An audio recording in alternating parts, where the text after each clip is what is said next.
Di tengah keberagaman masyarakat Indonesia, perbedaan seharusnya menjadi kekuatan yang mempersatukan.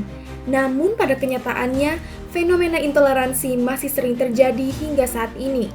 Intoleransi muncul ketika suatu kelompok atau individu tidak mampu menerima perbedaan, baik dalam hal agama, suku, budaya, maupun pandangan hidup.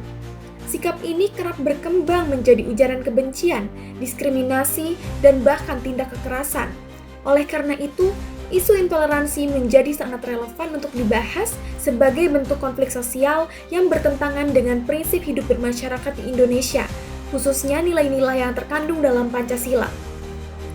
Salah satu contoh nyata dari fenomena intoleransi di Indonesia adalah kasus perundungan dan penganiayaan yang dialami seorang siswa kelas 2 SD berinisial KB di Kabupaten Indragiri Hulu, Riau oleh kakak kelasnya diduga karena menganut agama yang berbeda. Korban dijadikan samsak hidup hingga sering tak masuk sekolah karena sakit hingga muntah darah. Korban sempat menjalani perawatan di rumah sakit setempat selama 2 hari sebelum akhirnya dinyatakan meninggal dunia. Kasus tersebut dapat menjadi contoh bahwa pentingnya menanamkan nilai-nilai Pancasila sejak dini. Sila kedua, kemanusiaan yang adil dan beradab, menekankan pentingnya sikap saling menghormati, menjunjung martabat manusia, serta berperilaku secara beradab.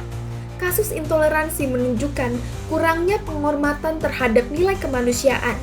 Setiap individu memiliki hak untuk dihormati tanpa memandang latar belakang perbedaan yang dimiliki. Sila ketiga, Persatuan Indonesia. Intoleransi berpotensi memecah persatuan, padahal Indonesia dibangun atas dasar keberagaman. Ketika intoleransi dibiarkan, rasa persatuan dan solidaritas nasional dapat melemah, sehingga bertentangan dengan semangat persatuan yang dijunjung dalam sila ketiga Pancasila. Sila kelima, yaitu keadilan sosial bagi seluruh rakyat Indonesia. Sikap intoleran tentu saja menimbulkan perlakuan tidak adil bagi kelompok tertentu. Hal ini bertentangan dengan prinsip keadilan sosial yang menghendaki perlakuan setara bagi seluruh masyarakat. Setiap individu berhak merasa aman dan dihargai dalam kehidupan bermasyarakat.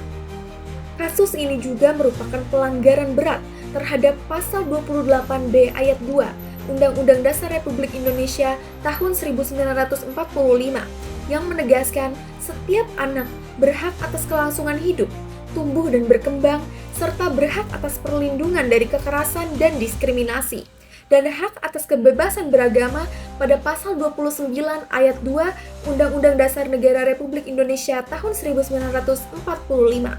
Melalui nilai-nilai Pancasila, masyarakat diharapkan mampu menerapkan dan mengajarkan generasi muda bangsa Indonesia untuk menempatkan kemanusiaan, persatuan, serta keadilan sosial sebagai landasan dalam berinteraksi.